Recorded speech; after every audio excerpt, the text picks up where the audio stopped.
I'd love to see a video on how to take better band photos. My band literally just got finished with a photo shoot on some train tracks, LOL. Yeah, you know, you're not the only one who's asked for that. I just started scripting that the other day. Expect that video in a week or two because apparently it is sorely needed. And for all you guys who are out there going, well, I did my band photos on some train tracks. Yes, this video is going to be made especially for you. Stay tuned.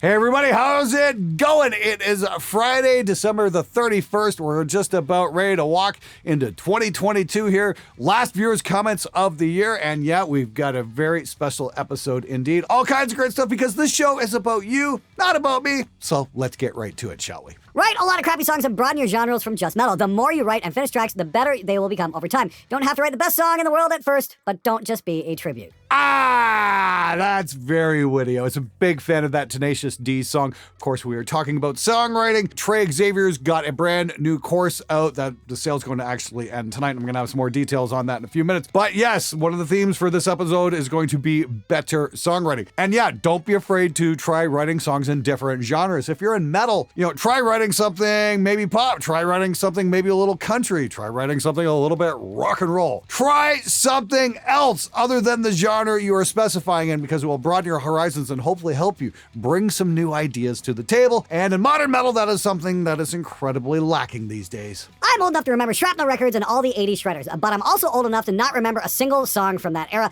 other than Guy Man Dude because he had the best name ever. That's a great point, man. I grew up in the 80s, grew up reading a lot of those guitar magazines. You'd always see the ads for Shrapnel records with all these fucking bands and shit that nobody had ever heard of, except for Jason Becker and Marty Friedman. Jason Becker went on to do stuff with David Lee Roth, and unfortunately then he contracted ALS and that cut his career as a performer short. I'm not sure Jason's current condition right now. As far as I know, he's still pulling through and still soldiering on, so massive respect to Jason Becker, but one of the other guitar players of great note from the Shrapnel era was Marty Friedman, who went on, of course, to play with Megadeth and do some amazing work with them. But I can't name one fucking single song from any of those Shrapnel guys when those records came out. Can any of you guys? Shred guitar only gets you so far. There's a reason people listen to acts like Judas Priest and Metallica and listen to their albums that they did in the 80s because they wrote songs. They weren't just guitar shredders. Hey Glenn, as far as the Chinese versus UK vintage 30 thing goes, Nelly himself said in a video that the China versus UK speakers thing is a red herring as he described it. Doug and Jet City Amps also did an interview with Representative Celestion from this topic came up. Celestion guy said they literally shipped the manufacturing machines from the UK to China and most of the speaker components are still made in the UK and shipped to China for assembly. He said there should be no noticeable difference between sound or build quality between the Chinese and UK speakers, just normal differences from speaker to speaker. I'd love to get your thoughts on this and maybe ask Celestion directly.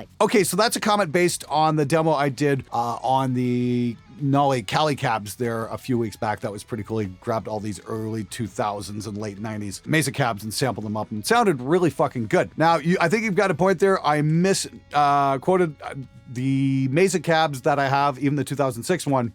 They were made in UK vintage 30s. I was actually confused that with my Engel cab, which had the Chinese vintage 30s in. Interestingly enough, I've got a Mesa cab from the 2003, 2004 era and one from 2006, and they sound night and day difference, even though they're both made in the UK. So there's been a shift in tone from the early 2000s to the mid 2000s, and I don't know what the hell's going on, but the early 2000s ones definitely sound more pleasing to my ears. You'd have to take a spectrum analyzer to it and show you exactly what the hell is going on, but they work better for metal tones. So if you have something from the early 2000s, hang on to it, don't sell it, because chances are you might have a collector's item. Something weird happened to the vintage 30 in that time frame. Something changed. Either they got the paper from a different source or they changed something. I don't know. And to reiterate, I went to Germany and got to play through Lasse Lammert's Engel cab, which was from like the very early 2000s. It definitely sounded incredibly different than my 2006 Engel cab. Lasse's cab, which was loaded with UK-made vintage 30s, and my cab, which was loaded with the Chinese ones. I don't know if it's UK versus China thing or just a time thing. Who the hell knows? That's a big question mark. All I can say is this: the newer vintage 30s don't sound as good. That's my opinion anyway. Nobody says you have to like it.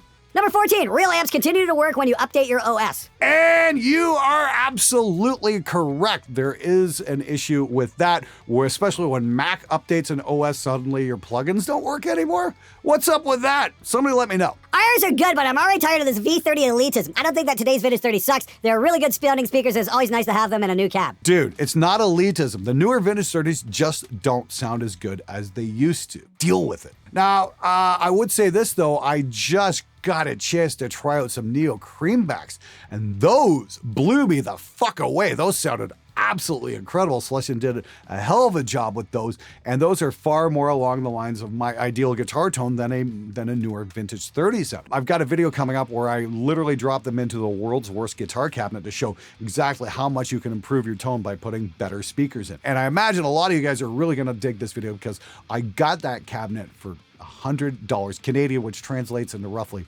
68 American or something like that as of today. Definitely going to be worth watching that video, so please hit the subscribe button, notification bell, all that stuff, so you get notified when it comes out.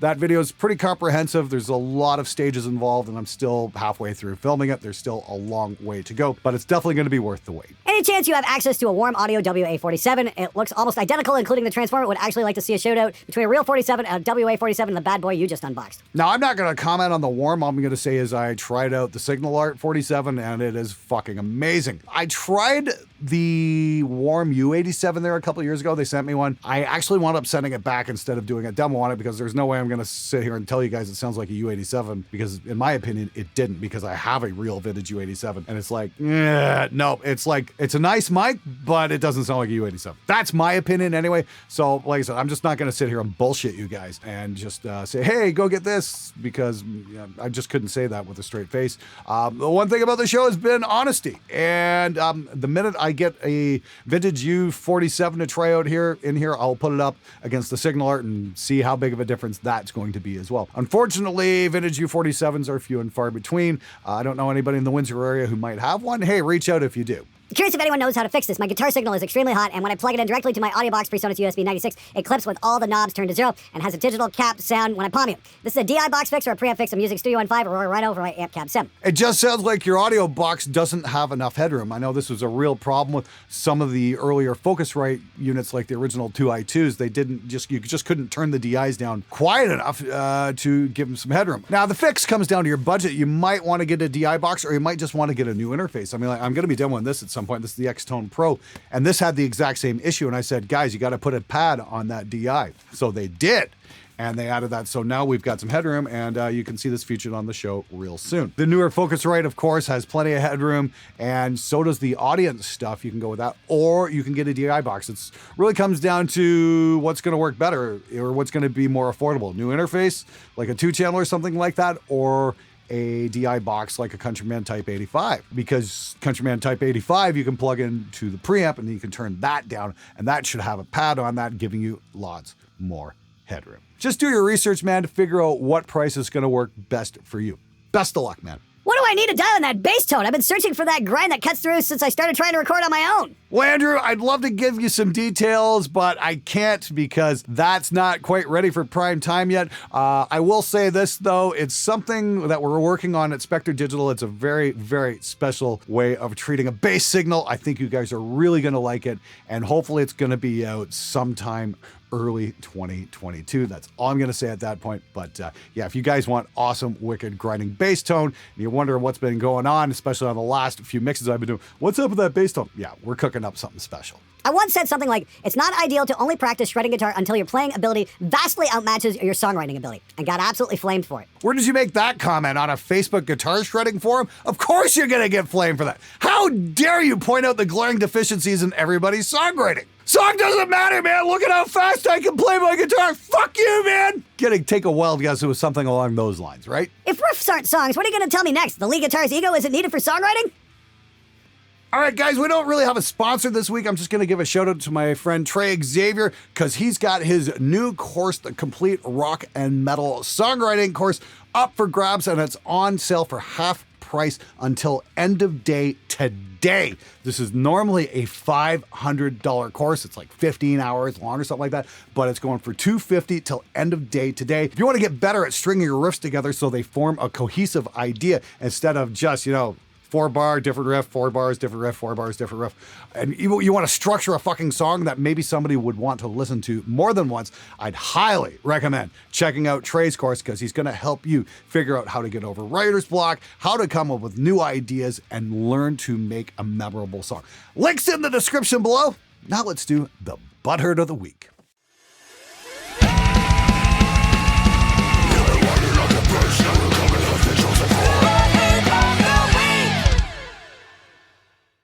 guy has no idea what he's talking about. Amazing what people will do for reviews. Yes, I have absolutely no idea what I'm talking about. Amazing what people will do for reviews. Speaking of not knowing what you're talking about, I think you meant it's amazing what people will do for views. Maybe, I don't know, pay a little more attention before you type in those angry comments there, Tara. What do you say? Now, I gotta say, I'm super impressed that Megadeth's former lead player got his wife and or girlfriend, sister, or mother after me and to leave me a nasty comment.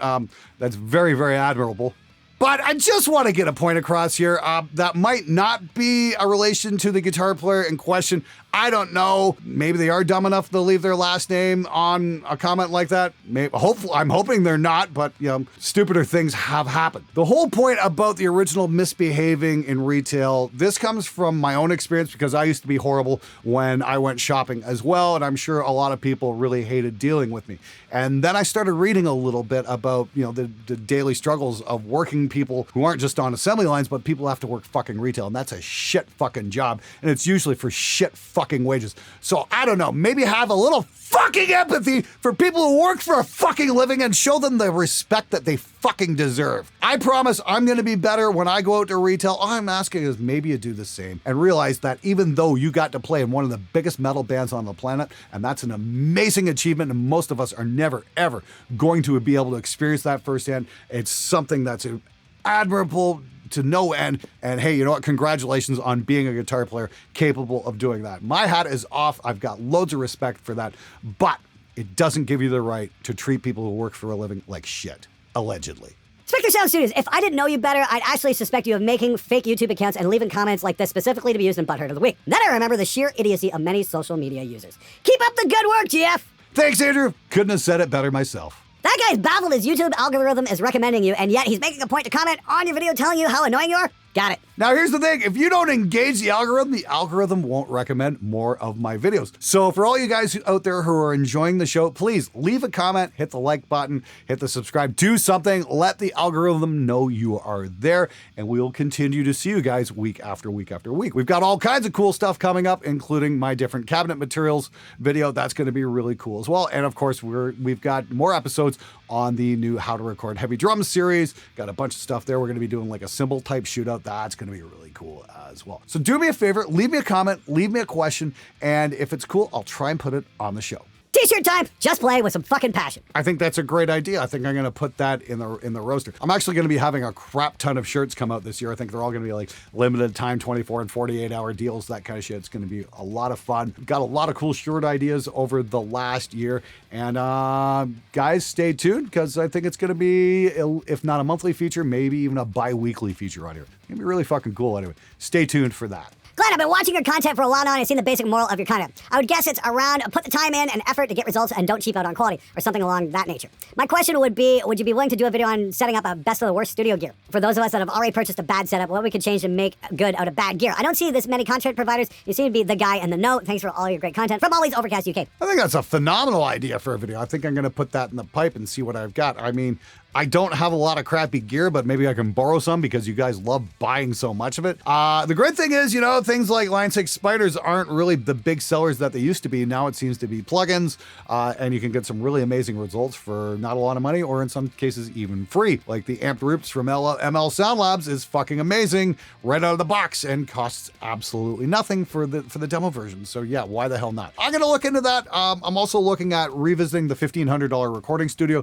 I might do an updated version of that, see if we can find some really killer cheap drum mics, and we might even do the $1,000 recording studio where we take a look at stuff, you know, using, say, you know, programmed drums instead of real drums, because unfortunately that seems to be the case for a great many of you guys. We'll see how it goes anyway. Thanks ever so much for the episode suggestion, though. I really appreciate it. Did I encounter some kind of dud? I went to my local Sam Ash, not a Revv dealer, and play tested a used one of these. It was a Charvel with a JB in it, same pickup as my main at home. Even scrolling through the aggressions, I got nowhere near the tightness I hear in this, and most other videos of flubbiest desperately needed its boosting. For the money, I was so put up. I'd rather have a PRS MT15 for literally half the price. What the fuck happened? Well, Mike, you didn't bother to tell us what cabinet you were plugged into. Guess what? If you plugged it into a shit cab, you're gonna get shit results. It really doesn't matter that you had a Charvel with a JB. It's what's generating the sound. sound. That's what fucking matters more than anything. I think it's only a matter of time until tube amps are obsolete. Compare how amp sims sounded a decade ago to now, how much better they got. Give it another decade and even the most pretentious guitarists now won't be able to tell the difference. Hell, the audience already can't. If you're a fan of guitar music, this can only be a good thing. Cheap, accessible, and quality guitar sounds that are easy to get will get more people playing and creating new music. And for that, when have you heard an amp sim on a hit record question? I have a counter question. When is the last time you heard a hit record with a prominent guitar in the last decade? I think that's on point on all points. I think that's a great point about not hearing guitars on hit records anymore. Oh yeah, right. It's because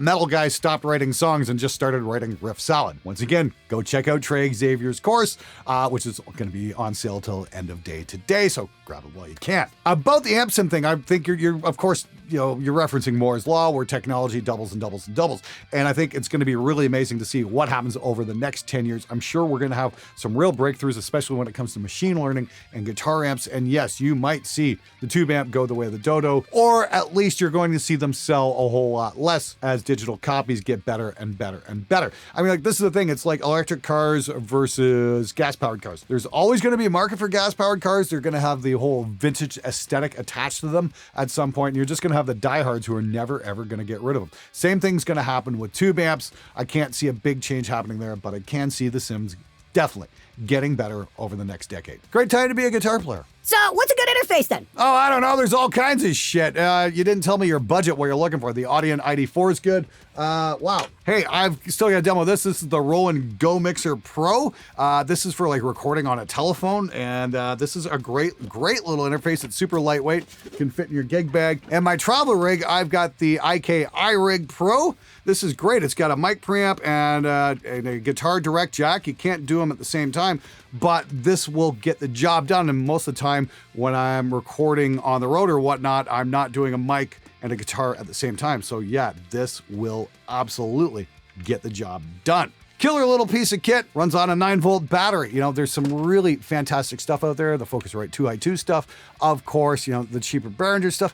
It's all good. All you got to do is like hit up Sweetwater and look at their cheap interfaces and figure out what sounds good, and maybe check out a couple of YouTube reviews. Hell, watch a couple of reviews on my show. Maybe I've got the answers you're looking for and you just haven't bothered to use the search function yet. I bought my first piece of audio recording gear in 1995. I've been recording professionally since 2004. This year, I have finally reached the point where any further purchases can be classed as luxury. It's a long, long haul, chops. Unless you're born into wealth, nothing comes easy. Keep plugging away. Andrew, you're right on the money there, my friend. I remember, in the early 2000s when I was trying to get some decent gear for my studio, and the Canadian dollar is at an incredibly low value. And you'd go over to Guitar Center in the States to buy something, and after all the taxes and exchange and whatnot, it'd be just a little bit under double. I remember buying my first really high-end preamp, which was a Vintech Dual 72, for like $1,350 US. And I think it cost me about 2,600 Canadian once all was said and done. Like, that was not cheap. And it was well worth it, and I had it for a very long time. Of course, now the Canadian dollar is a little bit higher than it used to be, but wow, is that ever tough, especially with that exchange rate. So believe me, I get it, but working your ass off for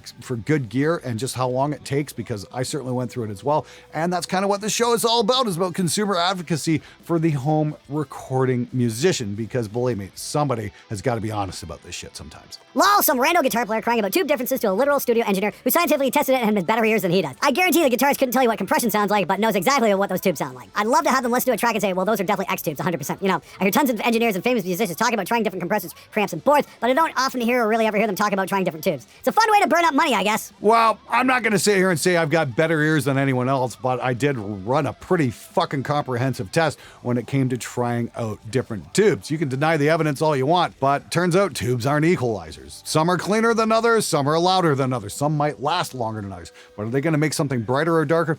No, that's just complete bullshit. And anybody who's telling you different is just sailing down a river in Egypt. I turned 38 last month and have never had a driver's license. It blows people's minds. We did pretty good for 100,000 years without cars. That shit's just a product. Yeah, fucking right, Bill Smith. I think that's the right attitude. You know what? If you haven't bought a car, you haven't run into a giant debt hole, and it's not going to cost you a lot to keep it maintained and whatnot. And if you live in a city with decent public transit, you can get around pretty well, and sometimes Uber can be dirt cheap as well. So there is that. There are certain alternatives to owning a car in metropolitan centers. Anyway, myself, I don't really use my car that much. I mean, like, I work out of my garage, and I walk from the house to the garage and then back to the house when I'm done. And the only time I go out anywhere is if I want to get the fuck out of here and go hang out with a buddy or something like that, because I'm getting cabin fever. And even then, I probably could take a taxi. Over your career, have you ever had any issues with tinnitus? This video got me curious from seeing drums separated from hi-hat bleed comparisons, listening to the fine details. Great breakdown in this video. Well, hey, James Greer, I really appreciate that, man. Yeah, of course, you're referencing my How to Record Heavy Drum series where we tried out the HH Husher.